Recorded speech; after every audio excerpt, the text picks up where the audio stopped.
And welcome back, everyone. Welcome back. I apologize for the delay. I mentioned earlier that we unfortunately did miss out on game one.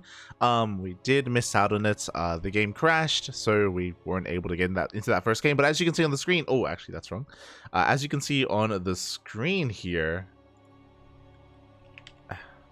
as there's a bit of a misspelling even. Jesus. As there's a misspelling, we do have Astrea leading the series. Hold on. Bam. There we go. That's better. We do have Astrea leading the series 1-0. And we can catch up on what did happen and what did occur in that first game. But here we go. Spawning in the top right-hand corner of Royal Blood, we have the South Korean Zerg player representing Mystery Gaming down in this series 1-0. It is RagnaroK. And spawning in the bottom left-hand corner, we have his opponent. We have the American Protoss player representing Esports. Up 1-0 in this best of 5. It is Astrea. Here we go. Alright, our third matchup of the night. I highly recommend checking out the VODs. We were able to cast a lot of Scarlet earlier. We even casted Scarlet versus Astrea, but now we are here with Astrea versus RagnaroK. This is a qualifying match. To put things into context, the winner of this series makes it into the main event. The loser will be knocked down to the lower bracket, to that elimination round, where there are players like Scarlet, players like Cyan, Demi, Ender waiting for them. So, not going to be too easy. Not going to be too easy down there. When it comes to game one, it won's on Ancient Cistern, and to bring everyone up to speed, Astrea went for, I believe he went for a double robo for Colossus timing, with of course Blink Stalkers, with I think it was with +2 as well, and he traded oh so efficiently. He was basically being very defensive up until he had 4 Colossus, but he moved that across the map, and he moved back. RagnaroK was unable to stop the push of Astrea, so a very powerful game one. We'll see what we have in store for us here in game number 2. Oh boy, again, my eyes are mainly on Astrea back at home. RagnaroK going for a hatch gas pool, standard opener from our Zerg player, very economic, as things should be. Astrea, interesting, gonna be getting a Zealot first. Okay, something that we don't see. We'll see if Astrea cancels this and if this is just for safety. He may be reading that RagnaroK is gonna Link Flood. RagnaroK is a very aggressive Zerg player, so this is very safe play out of Astrea. Very unorthodox, and yeah, he makes a Zealot. Okay. Is he gonna... He is gonna delay Warp Gate. He's still gonna get his first Adept out. But again, very safe play out of Astrea. And I think this is smart. I think to play against RagnaroK, it does pay to be safe. I think it pays off to be very safe and secure and very defensive, and you could argue that this is inefficient, and it is. It is inefficient to go for the Zealot, but to make sure you're able to survive into the mid game, into the late game, especially if you're confident. Like, to me, this tells me that Astrea is confident, that he does feel like he is the favorite player. If he can get into the mid game and if he get into the late game with a solid economy, then he's got this. I want to believe that's the case as well. Meanwhile, we do see first Adept is going to be moving out across the map, going to be threatening a Shade and looking to take down, does take down that Tumor. Nice pick up. RagnaroK does make a massive wave of Lings. 10 Lings that did come out. It's going to be zooming across the map, looking to delay that third base. Again, we do have that additional Zealots. We do have the Oracle coming out as well. Lings shouldn't be able to get much done as they try to bust into the natural. Oh my god. As they do get us around on the Adept. With this Oracle, we're going to be able to shoo these away. But the Adept does go down. Zealot's already paying for itself. Love to see it. But the Overlord does go down. Supply blocking RagnaroK quite heavily, actually. Does get the Stalker, but a big supply block on RagnaroK. We can see 4 Overlords on the way. Back at home, Astrea, he throws down a Fleet Beacon and a second Stargate. We are going into Sky Toss. And boy, am I glad that Astrea is doing this in game 2. I'm glad he did not do this in game 1, otherwise it would have been a much longer game and we would have had a much longer break as well, so thank god. But I'm curious what kind of variation this is going to be. So we have seen a rise in popularity in carrier rushes in this matchup, but something that Classic and Hero, what they've been doing, which has been really interesting as the Lings are looking for a surround. Oh, looking for a surround on the Adept. But something interesting that Classic and Hero that have been doing is that they make 4 carriers, 2 to 4 carriers, and then they switch into Ground Toss. Then they switch into Twilight Council and Blink and +1 and Archons and just switch gears. Meanwhile, the Oracles are across map. They do get a couple of worker kills, but the Lings back at home are wreaking havoc. They get a surround on 2 of these Adepts. They're going to be going down. Really, Astrea, he's buying time for the Oracles to make it back home to defend, to clean up these Lings. Oof. But again, Astrea, he is out of energy. He needs a little bit more time here to actually muster up that energy to defend. Another Adept goes down. Really good trades out of RagnaroK. Does force Astrea back home. Meanwhile, the carriers are en route. And so far, there is no transition. So far, there's no Forge, there's no Twilight Council, just pure carriers. And RagnaroK doesn't know. He has no idea what's going on.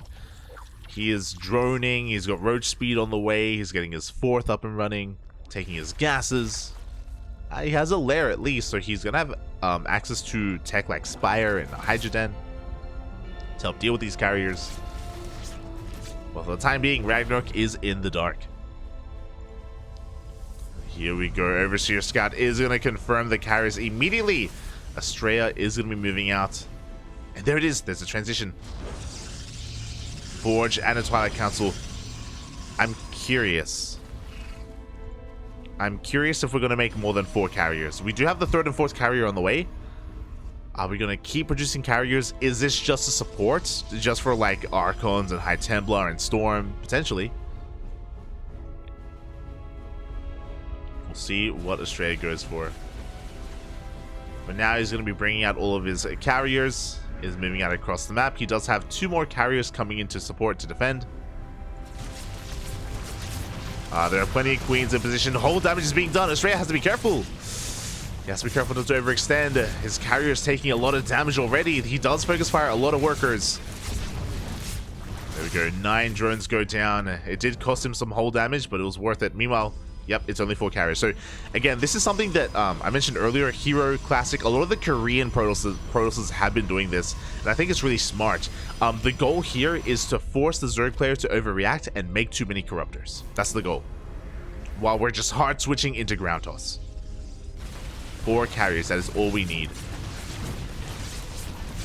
Now, as I mentioned before, because it's something that the Koreans have been doing, RagnaroK may be wise to it. He's only making 7 Corruptors, which I think is an acceptable amount. We're going for even more worker kills. Carriers taking a lot of hits. We may have to recall. So Astrea's getting the hell out of there. Looking for more damage. We have the Oracles joining forces as well. The Corruptors have arrived. With the arrival of these Corruptors, these carriers are not long for this world. Here we go. The Corruptors do dive in. We do recall, but 1 carrier is left behind. Another goes down. Ooh, a bit of a misstep here. Astrea, these are very expensive losses. Losing 1 carrier, fine, but losing 2? It's a bit much. And because Astrea lost 2 carriers, now RagnaroK has no reason to make more Corruptors. And the goal here was, again, to force an overreaction, to force just too much resources spent on dead supply. But we have Roaches, Ravagers, Lings.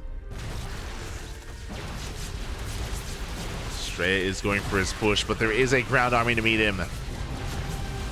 Corruptors are coming from behind. They're going to be able to focus down on both of these carriers as well.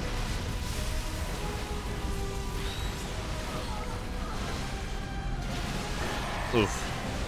And this may just be too much. I appreciate the move here from Astrea. Hey, he got a lot of workers earlier. He got 22 drones in total. But he loses every single carrier. And now he's on the back foot. He needs to chase down these Corruptors. These Corruptors, they can snipe buildings. They can still get value by getting next eye or production.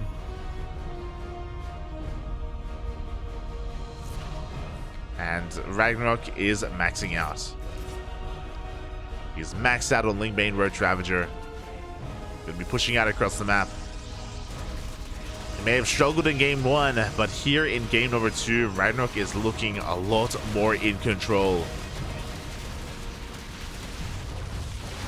Rocks are falling, and yeah, RagnaroK is going to be able to force his way up the ramp in towards the third. Cannons and shield batteries, they will not finish up in time. RagnaroK, there's just too much Zerg.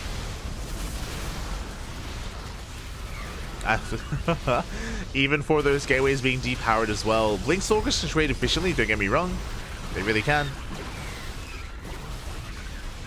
But RagnaroK, he can just get everything at this point. Yeah, he's just focusing down the production, the gateways, the pylons.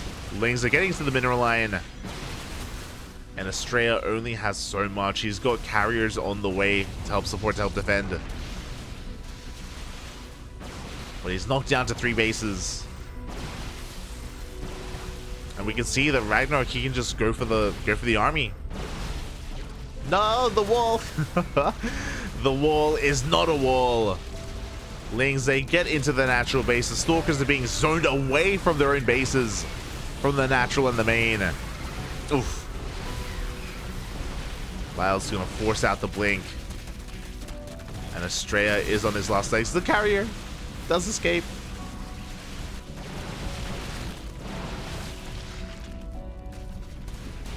Carrier does make it out, and Astrea, he's going to try to recover here on 2 bases, which is going to be a tough ask. It's going to be a difficult thing to pull off. Like, he does have a carrier. He's about to have 3 carriers. He's making 2 disruptors at a time. He just doesn't have the economy to sustain this. He doesn't have his gases. There's very little mining going on. Behind this RagnaroK, we've got a Hive on the way, Hydrogen. We can get into Lunkers, we can get into Vipers. We don't need to, but we can.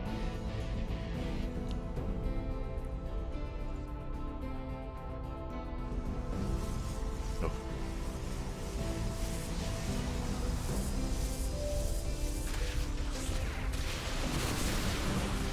Here we go. RagnaroK is going to be pushing on through on the right-hand side. The carriers are going to zone him away, forcing out more Corruptors. Okay, is there a world? Can Astrea come back in this game? He's got Disruptors, you know? Okay. If he lands the most perfect Purification Novas, and I'm talking perfect, we need the best Novas in the world. If he's able to land them consecutively, I'm talking like 2, maybe even 3 Novas. And if he's also able to catch the Corruptors with his Stalkers first, before they engage with the carriers, can Astrea take a fight? He can. He can take a fight. Can happen. A lot has to go his way. The other thing, of course, if RagnaroK allows Astrea to get his natural base and his 4th base up and running, if he's able to establish these bases as well, then Astrea can max out. But last we can see, RagnaroK, he's not going to allow that to happen. He shows up, he denies the 4th base, forces a cancel. Center 4th is being taken instead. Nev's going to zone away the army Corruptors. They try to come back in, but 2 of them do get taken out. They get zoned away by the Stalkers. Oh! Big Nova on the Ravagers. Nicely done. No friendly fire, but oh god, the carrier, yeah, it's looking very exposed. Files not quite going to connect. Astrea, he's holding on, he's defending. Shaves off a good chunk of Ravagers even. Pretty efficient trade here from Astrea. Not bad. He did lose a carrier, but he kept his disruptors alive. That's what mattered. That is what matters. Meanwhile, we're getting into Hydra upgrades. Lunker Den is thrown down. Vipers are on the way, and this is really what RagnaroK has been missing. Vipers will help so much when it comes to dealing with the carriers, the disruptors, the Immortals, the Colossus, all these high-tech units. Vipers are exactly what you want against them. And I am concerned here for Astrea. I mean, he's getting his 4th back up and running. We are going for some Zealot run-bys here, picking up a couple of workers.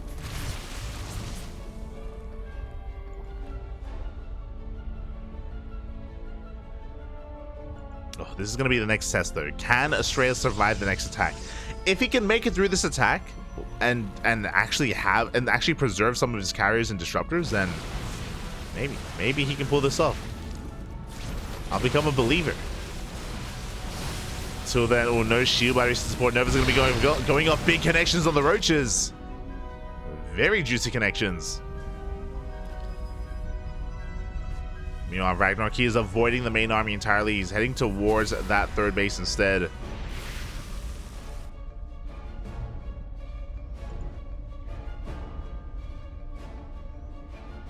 Meanwhile, Astrea edging his way closer. Taking down the tumors. Vipers are still alive, bear that in mind. They're being held back. Greater Spire just finished. Broodlords are on the way. RagnaroK is just refining his army. Getting it even stronger. Meanwhile, a big roach run by as well. Oof, unscouted. Is going to slip into that natural. Oh, big warp in. Does buy some time.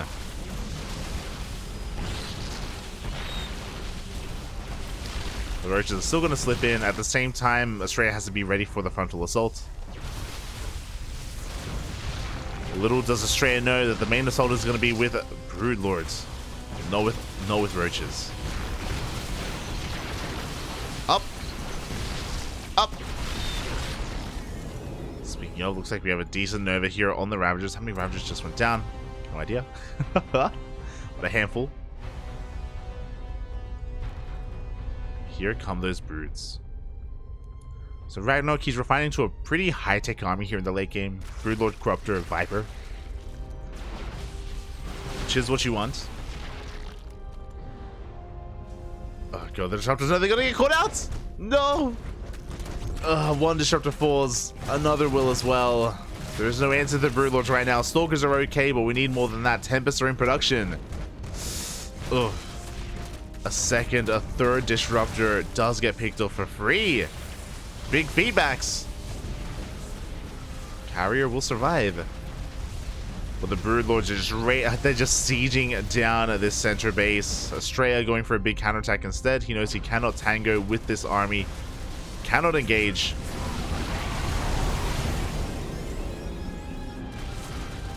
Decent Novas are going to be going off.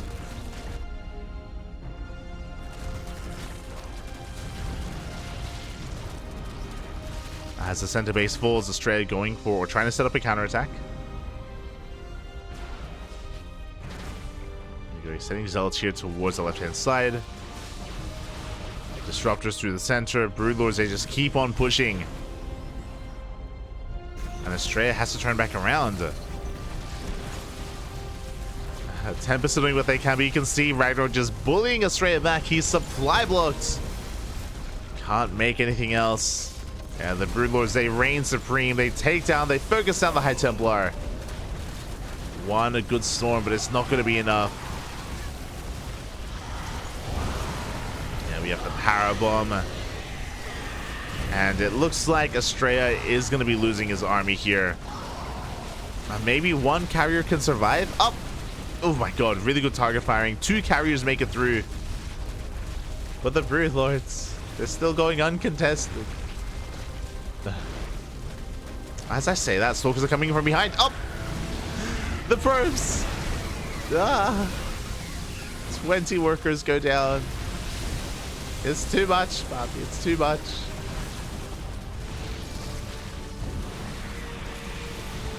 As behind this, RagnaroK is mining freely here from 72 workers from all these bases. Looks like Astrea will hold on. Just barely. He has an army to speak of. He's going to try to make some magic happen, but he's pushing into Hydras. That is what RagnaroK is remaxing on. Hydra Lurker. God, that's a lot of Hydras. That's a lot of Hydras, Poppy. Oh, big storm. It's not enough. It is not enough, as Astrea is going to be losing his last few units. GG gets called, and RagnaroK will take game number 2, tying up the series 1-1. GG. Whew. Oh my god. And yeah, Astrea, even though he had died like 10 minutes in, even though things were looking really dire for him as he tried to rush into carriers. We saw him almost recover. It was impressive. Very impressed by how Astrea was able to pull himself back into it from the brink of defeat. From the edge. Yeah, made it close. Did make it close in the end. But regardless, RagnaroK did have such a massive lead early on. We mentioned it earlier, but there were some big mistakes that were happening. Astrea did end up losing 2 carriers immediately. 2 carriers at the very beginning. When you're rushing into 4 carriers and transitioning into ground toss, like, you need every single carrier for that. So Astrea, he kind of stumbled out of the gate, and RagnaroK just never allowed Astrea to stand back up. He got close, he almost did, but RagnaroK, he did a great job at just taking up into Broodlords, taking up into that Hive Tech. Good stuff. Good stuff in the end. And now we have a back and forth. We have a back and forth.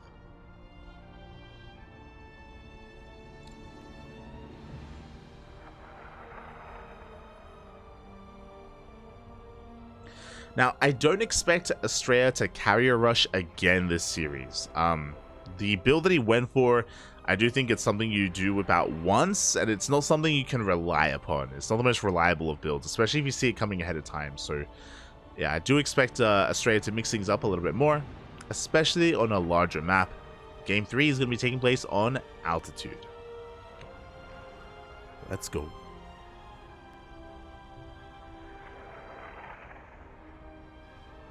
Altitude is upon us.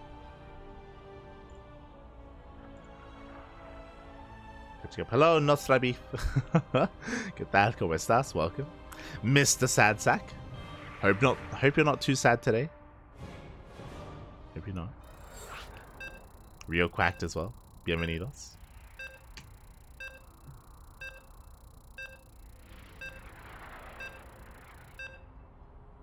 Right, I did notice earlier. Recline your Reapers.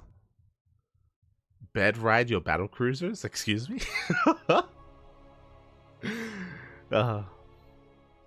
And tantalize your Thors. Oh, I like that one. I like that. It's good. It's beautiful. As we are getting into our next game and spawning in the top right hand corner of Altitude, we have the South Korean Zerg player representing Mystery Gaming. Tying up the series 1-1 in the last game, it is RagnaroK.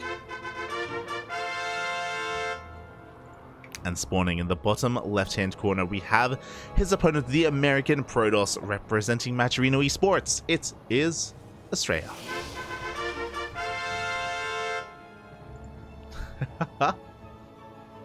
No. Don't be a sad sack. Be a happy sack. Aye. So we're getting into Game 3. To wind it back, if you weren't there for the start of Game 2, as I kind of mentioned earlier, Astrea did rush into a fleet beacon and he rushed into carriers, but he only made 4 carriers. The goal from Astrea in that last game was to make 4 carriers and then transition into Blink Stalkers and try to catch RagnaroK unawares and hopefully force him to overcommit into Corruptors, which he was doing. But the problem is that Astrea did lose 2 of his carriers really early on. He lost his 2 carriers really early on. He was caught out across the map, and upon that happening, again, the carrier rush just really wasn't worth it in the end. It didn't really pay for itself. And things very quickly snowballed out of control in favor of RagnaroK, as he was able to just shut down the third. We saw Astrea try, and as well as the natural. Astrea, he was down on 2 bases against like the 5 of RagnaroK, and Astrea, he was fighting back, he was clawing his way back into it, but the deficit was just a little bit too great, and RagnaroK took Game 2. But now we're getting into Game 3. Getting into our next game. And my eyes are on Astrea once again. My eyes are on him to see what he brings to the table and how he adapts, how he changes up his style against RagnaroK. We'll see.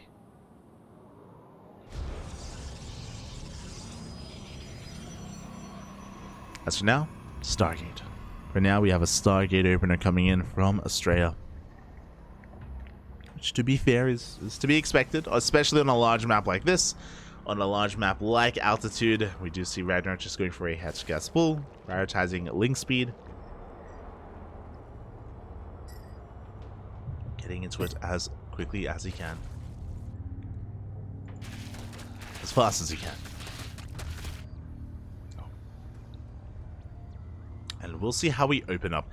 So Altitude would not be a bad map at all for SkyToss, but rushing into SkyToss is typically ill-advised.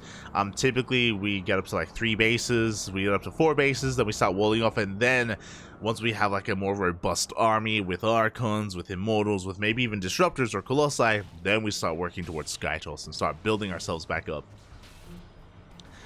The reason why it's hard to rush into SkyToss and rush into a Fleet Beacon is just because this map is pretty wide open. There are a lot of bases, and you can like wall off at every single one of these ramps. Like Protoss players, they love walling off and turtling up, but of course it takes a while to actually set that up, and to do so you do have to rely on a more ground-oriented army. But we'll see. We shall see. As for the time being, RagnaroK being very annoying, trying to threaten that probe.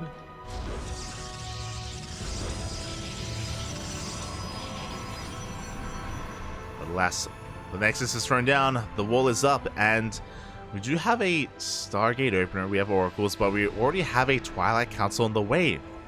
Interesting, a very early Twilight Council. So this feels like Glaive Adepts, just because of how early this Twilight Council is and how delayed the Forge is. Typically, if we don't have a Forge, we're not working towards Charge or Blink. Typically. Show us, yep, the Glaives. So this is going to be a hidden Glaive Adept build.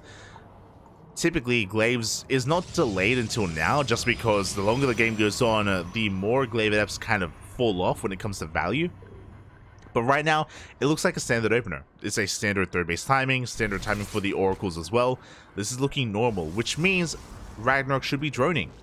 Against any other player, I would say that this is a good move to try to slip out these Glaives and try to catch the Zerg player unawares. But we're talking about RagnaroK. Like, he's not a really economic player, right? He's very aggressive. He doesn't typically drone up to 80 or drone up to 70 if he sees the opportunity. Like, he will make an army instead. So we'll see how greedy RagnaroK is, and if he is too greedy, he will be punished for it. As he's going to be catching some adepts out on the map. Flare on the way, Baneling Nest as well from RagnaroK. We have +1 melee, no Roach Warren. That's the important thing. No Roach Warren here from RagnaroK. He is cutting corners, he's being greedy. And without Roaches, Glaive Adepts, they can do a lot of damage. They can get a lot done. Now, to be fair, Roaches are not the only answer to Glaive Adepts. The other answer is Banelings. Banelings can work against them. It's very positional oriented. You do have to make sure you're able to keep up with the shades, but if you can, hey, Banelings, they will shut down the Adepts real quick. Here we go, the Adepts are moving out across the map. For the time being, Lings do confirm them, they do spot them. RagnaroK now knows what's going on. And here we go, Banelings are being morphed in, but they need time. They only just now started. Adepts say shade into the third. Queen is going to be going down, and we're going to be shading in towards that natural. We have to be very careful about these Banelings. Astrea has to be very patient and very, has to be really, really careful here with how he shades. Discipline, that's it. He has to be very disciplined with his shades. He will get the hell out of there. Gets 6 workers, denies a lot of mining time, and he backs off. He doesn't overextend. He doesn't throw away his army. He's chilling. Behind this, double robo. Double robo production. Immortals are on the way. Not too fond of the Immortals. I don't know if you noticed, but upon seeing all those Banelings, Astrea should be able to piece together that there are no Roaches.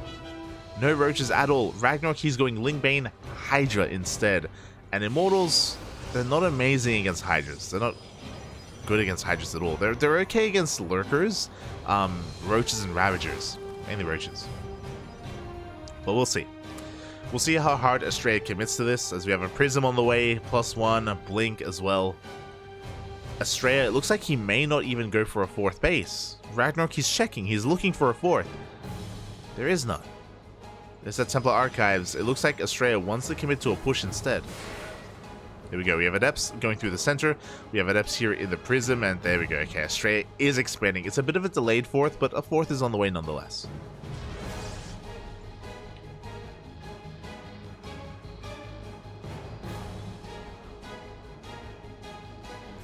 Personally, I would have loved a Robotics Bay and then double Colossus production.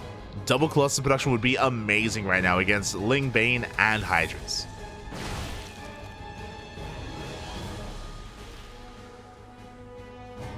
But now that we can see Astrea just working on that fourth base. RagnaroK mustering up a large Ling, Bane, Hydra army. Storm is on the horizon. Storm is going to be good, but it's only just now starting. Oracles, they get 4 worker kills. Adepts are getting caught out here towards the right-hand side. Ooh. A big pickoff for RagnaroK. Astrea doesn't have much of an army. Uh-oh. Astrea, he's down to 11 Stalkers. He has to defend both bases at once, and I don't think Astrea has the supply for it. Yeah, we're going to cancel the fourth. The Banelings, they waddle in towards that third. There's no way out. No, and the Banelings, they will crash in. The mineral line goes down. The Banelings, they crash even almost into those Hydras. Sorry, into the High Templar is what I should have said. Hydras, they push on forward. Big storms. The storms, they do a lot of damage, but it's not going to be enough. RagnaroK is breaking this third. We do have some slow zealots coming in, but they're slow, Papi. Taking a while to really close that distance. Robos are depowered. The Immortals didn't help at all. And with these Ling reinforcements, I think Astrea is going to be able to barely hold on. Yo, at the same time, we do have Adepts across the map. Drones are going down. Astrea, he will clean this up. And he's getting an insane amount of damage. Oh my god. 15 drones.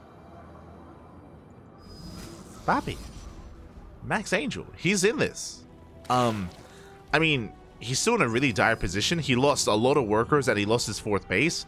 But upon killing 15 workers with Glaive Adepts, and he's not done, by the way. He still has these 2 Oracles that are threatening bases, and they're going to be able to pick off a couple of drones, I think, as workers are rotating over. There's so many drones here, Papi. Come back. Come back. Another 2 workers go down here towards the left. Oracle's going to be heading into the triangular third. Oh, and they're getting pinned in. Storm is done, and Astrea, he can recover. Oh, God, no! Oh.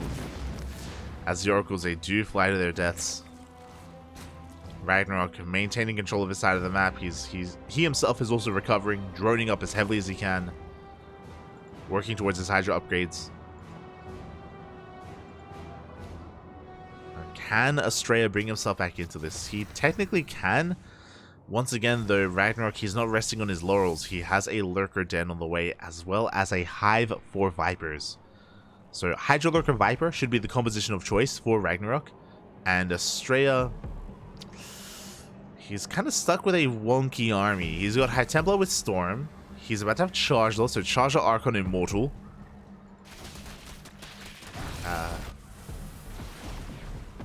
But we have a lot of Lings, but we're going for a shot. We're going for the High Templar. Up. Storms will zone away the army. At the same time, another massive Baneling run by. Doesn't get into the mineral line, but does depower these Robos once again. And this is becoming too much. Yeah, it was going to be a rough road to recovery here for Astrea. The reinforcements of RagnaroK should be able to break through. Gets the Archon, gets the Immortal. Big, so many high value targets. As RagnaroK gets pushed away, he is up in supply, up heavily in the army supply. And GG is going to get called. RagnaroK is going to take game 3, taking a lead in this series. Oh, GG. Astrea did not go down without a fight, but alas, the Glaive Adept opener of the Glaive Adept follow-up from Astrea didn't do the damage that it needed to, and the transition was a little bit lackluster. I wasn't too fond of Astrea prioritizing Immortal production. I do think that Colossus were necessary there. To be fair, as I say that, and as I bring up his army composition and how amazing Colossus would have been against Lingbane Hydra, Astrea didn't know. Astrea didn't know that he was up against Hydras. He had very limited scouting information. He was aware of the Lingbane, but the Immortal production tells me that he probably assumed that Roaches were on the way more than anything. And maybe the Hydras were a bit of a surprise for him. So, yeah, unfortunately he wasn't able to see the tech. He wasn't able to see the Hydras coming ahead of time. And yeah, as a result, RagnaroK was able to overpower him. And now RagnaroK is one game away from qualifying for the KSL SummerSlam. Meanwhile, Astrea needs to win this game to force the ace match. Personally, regardless of how this goes, I would like an ace match. It would be nice. Would be nice.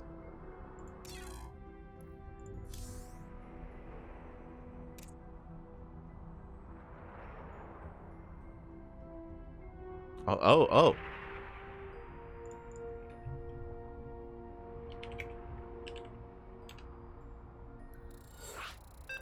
As we will continue this series. Oh.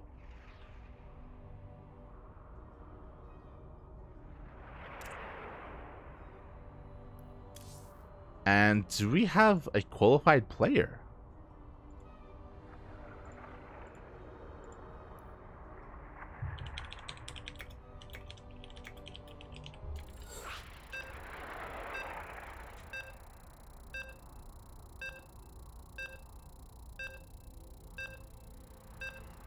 I was not expecting this. I think Creator versus Young is done. Oh my god.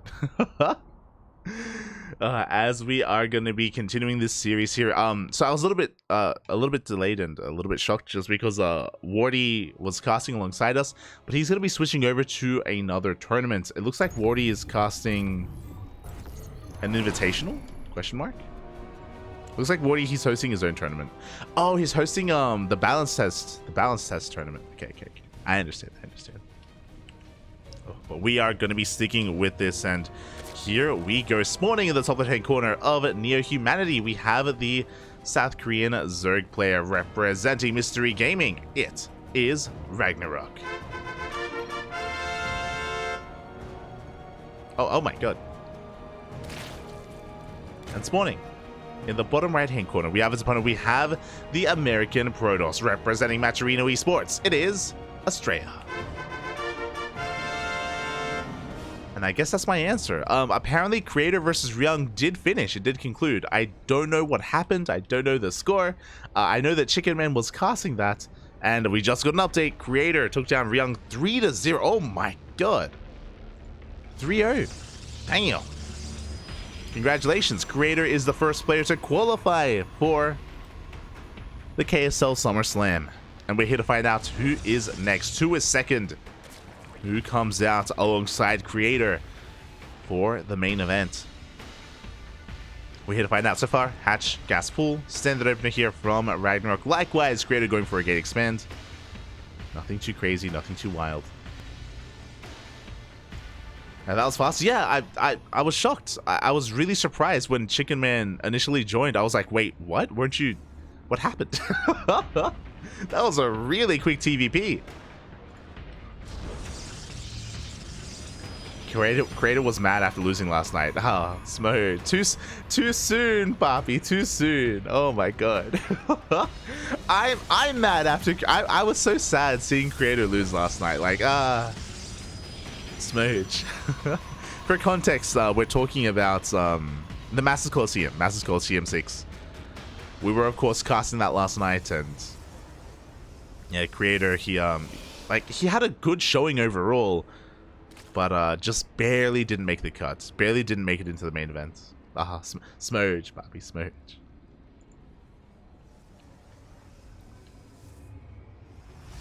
But here we go. RagnaroK is going to be taking the center base. Quite an aggressive base to be taking. This could lead towards a Roach Queen all-in. That's one of the features, of course, of this map. Neo Humanity can be a very defensive map just because of the base layout, because of the choke points, because of the points of elevation as well. Can be very defensive, yes, but that's the dichotomy here of Neo Humanity, is that it can also be a very aggressive map just because of how short the rush distance is. Once you knock down these rocks, you can go for these big 3-base all-ins, especially if you take advantage of this rich Vespene gas geyser.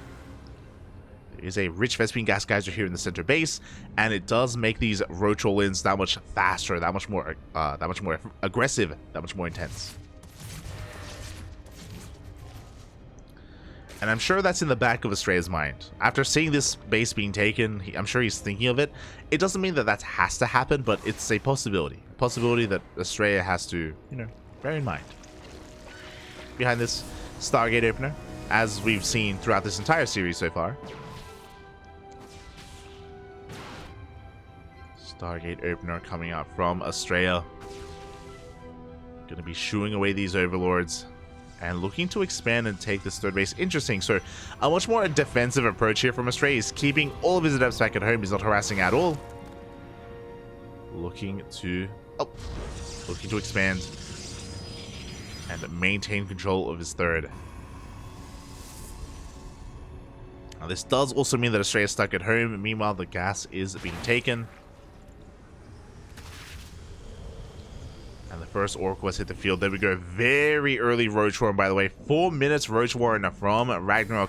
No need to get it this early on, especially against a Stargate opener. Oracle is moving out. Creep is already spreading out across the map towards the center. These rocks are looking to be knocked down next.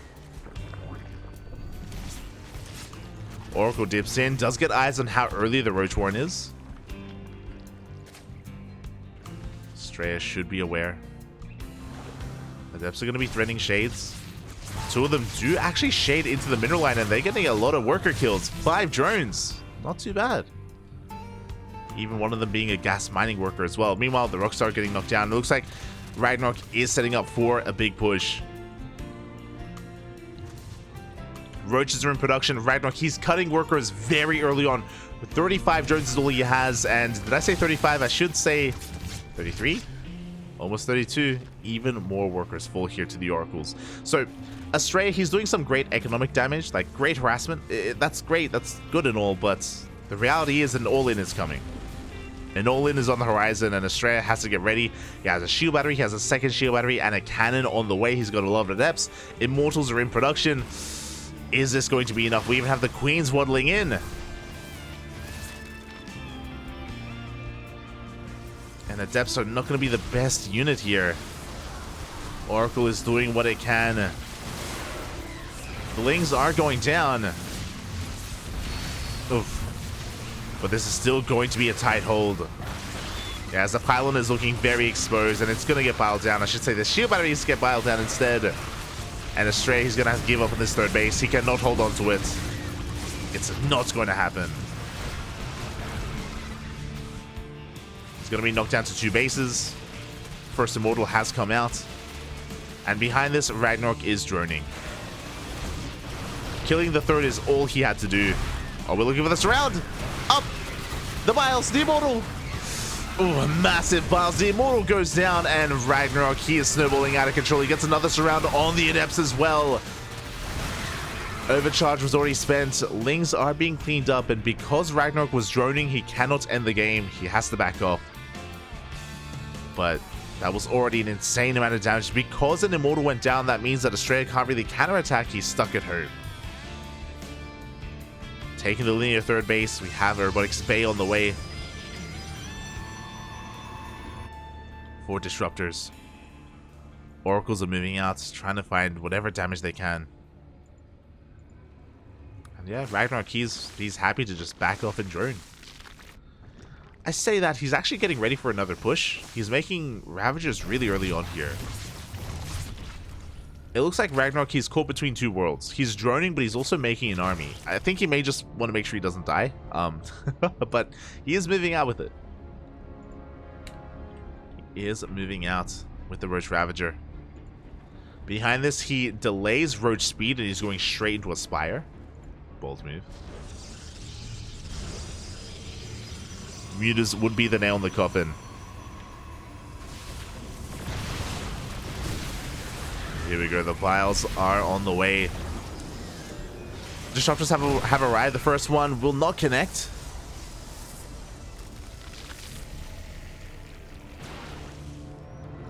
Queen? We do get a couple of roaches. Random Queen waddles on in. I think we oh my god, we're sending everything. Oh my, okay, let's go. RagnaroK just sending everything across the map, rallying his Roach Ravager, his Lings, his Queens as well. Does get a Disruptor, and it looks like, yeah, RagnaroK, he may just barely have enough to bust this base as well. Vials this time will not connect, but the Immortal goes down.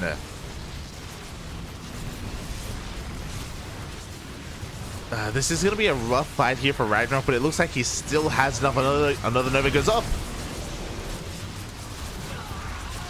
And the Ravagers are going down one after the other. It looks like Astrea is going to be able to hold. This was a questionable attack from RagnaroK. I'm not really feeling it. I mean, we'll see. He is slowly gaining ground. He's trying to focus on the Nexus itself. Oof. But the boys are being pulled, and Astrea is going to hold. Bearing in mind that RagnaroK decided to stop droning. He's only on 45 workers. Astrea is up to 60. He doesn't have Blink, though, so Mutas have hit the field. And these Mutas, they can get a lot of damage done. But again, this was a really weird attack out of RagnaroK. And here we go. The Mutas have arrived. They do dive on top of the first Phoenix. The Phoenix will survive. Blink is still on the way. Astrea doesn't really have a good answer to these Mutas. Stargate is going to get depowered. Phoenix barely survives, but even though RagnaroK, he is down heavily in the economy, his Mutas may just win him the game. Takes down the Phoenix. He's diving on top of the Archon. Good magic box as well. The Archon goes down. GG gets called. And RagnaroK, with the Muta switch, takes down Astrea 3-1 and qualifies for the KSL SummerSlam. GG. Oh. Mate, that was such a risky move. RagnaroK, he's not making it easy for himself, you know? That was a really risky move to go for. It barely paid off. Thankfully for RagnaroK, Astrea didn't go for Blink. If you saw, the first upgrade on his Twilight Council was Charge. He had Charge done, and he wasn't able to make use of it. So as a result, without Blink Stalkers, Astrea could not keep up with those Mutas. And GG. GG, well played. Congratulations to RagnaroK for advancing on.